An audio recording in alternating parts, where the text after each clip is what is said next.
Just a quick little update before we jump into the Powerphase video. I know you guys want to see the two Cause figurines together, so if you missed that video, definitely check it out.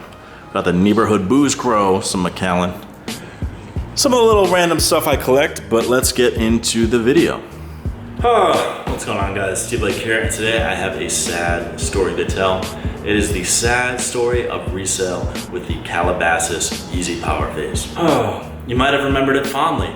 Days where on GOAT or StockX you could get $1,100, $900 for the Calabasas. Everyone was so excited to pay 10, 15 times the price of a Reebok Workout Plus that they scrambled to be the first ones to buy a normal box Adidas sneaker that had nothing special about it apart from the Calabasas letter. But as soon as news of a re-release came out, the prices completely plummeted. You might be saying, I know why this happens. We just saw it with the Zebra Yeezy 2 re-release. They come out with more pairs, the prices fall down. I would say you are right, but there's a little bit more to it. I'm gonna explain why I feel that the Yeezy Powerphase, and I'll show you it, because for all intents and purposes, also look at that.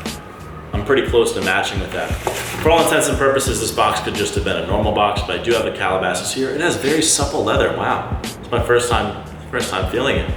If you have a pair at home, I highly recommend this. It's better than a fidget spinner.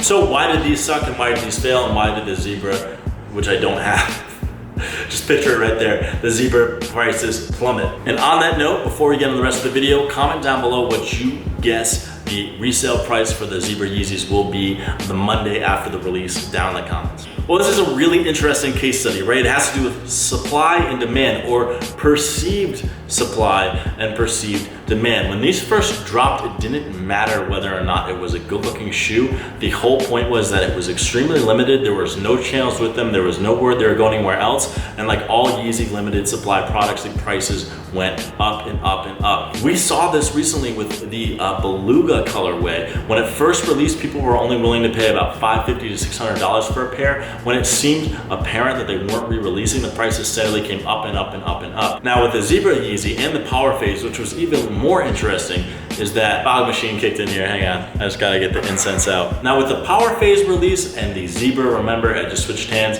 What was interesting about it is that the price kind of factored itself in pre-release. So the market corrected itself before the release. You might see Zebra pairs that might have been selling for $1,500 or $1,600, now down to about $750 to $600. I feel that is the priced in. It's priced in for the restock. With the Calabasas, it dropped to $350. Pairs came out all of a sudden $180, $160 on StockX, which is crazy, crazy low. Now, in my mind, the reason this is so interesting is it's very similar to the stock market that prices in expected good news or bad news ahead of the news actually coming out.